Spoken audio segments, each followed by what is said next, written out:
G7 समूह देशों की बैठक में ताइवान का जिक्र होने के बाद से चीन बौखलाया हुआ है। चीन ने पहले अपने फाइटर जेट्स ताइवान की तरफ भेजे और अब अमेरिका को युद्ध की धमकी दी है।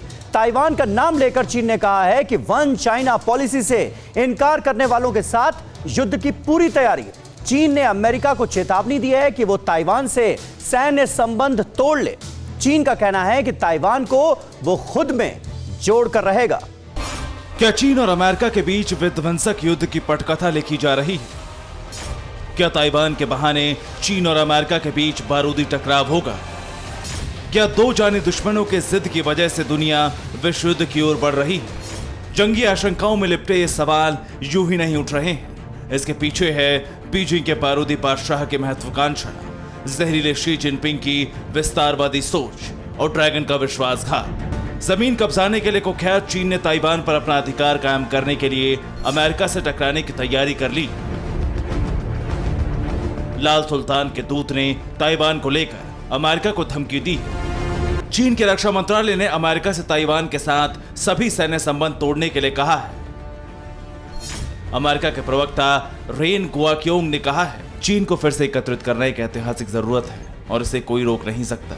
ताइवान स्ट्रेट में लोग शांति और स्थिरता चाहते हैं। ताइवान की आजादी का कोई मतलब नहीं और इसके पीछे भागने का मतलब है जंग। अमेरिका को वन चाइना पॉलिसी का पालन करना चाहिए। चीन ने अपने जानी दुश्मन को जंग के लिए आगाह किया है। इससे पहले पिछले हफ्ते चीन ने ताइवान की ओर 28 लड़ाकू विमान भेजे थे। ताइवान के रक्षा मंत्रालय ने दावा किया है कि पिछले साल से चाइनीज लड़ाकू विमान लगभग हर रोज ताइवान की तरफ उड़ रहे हैं। कई दफे सरहदी लकीर लांघ चुके हैं। हालांकि हर बार ताइवान की ताकत देखकर चाइनीज फाइटर जेट्स भाग खड़े होते।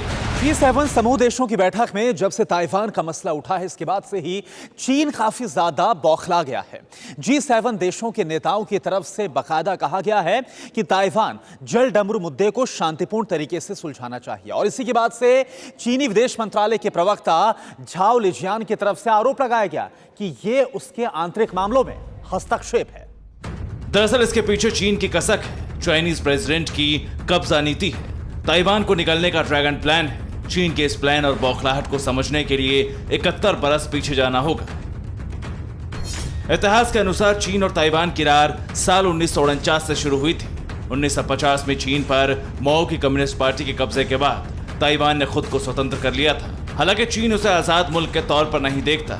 1971 से चीन यूएन सिक्योरिटी काउंसिल का हिस्सा हो गया और 1979 में ताइवान की यूएन से आधिकारिक मान्यता खत्म हो गई। लेकिन वक्त बदला तो रिश्ते बदलने लगे। महत्वाकांक्षी चीन ने अमेरिका से दूरी बढ़ा ली और ताइवान अमेरिका के करीब पहुंच गया। 80 से ज्यादा देश ताइवान को मान्यता दे चुके हैं। समंदर से लेकर अंबर तक अमेरिका ने ताइवान की सुरक्षा का जिम्मा लिया है। चीन के चंगुल से ताइवान को बचाने के लिए अमेरिका कवच बनकर खड़ा होगा। ताइवान के पास फिलहाल 300 लड़ाकू विमान है। इसमें करीब 150 F-16 अमेरिकी फाइटर जेट शामिल हैं। ताइवान के पास फ्रेंच मिराज 2000 जेट हैं।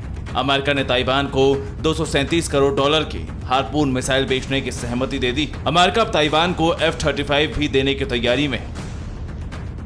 गुआम एयरबेस पर अमेरिका की पूरी पलटन तैनात है। साउथ चाइना सी में अमेरिकी जहाज निगरानी में रहते हैं। हर पल ताइवान की सरहद की सुरक्षा के लिए अमेरिका तैयार रहता है और यही चीन को अखर रहा है।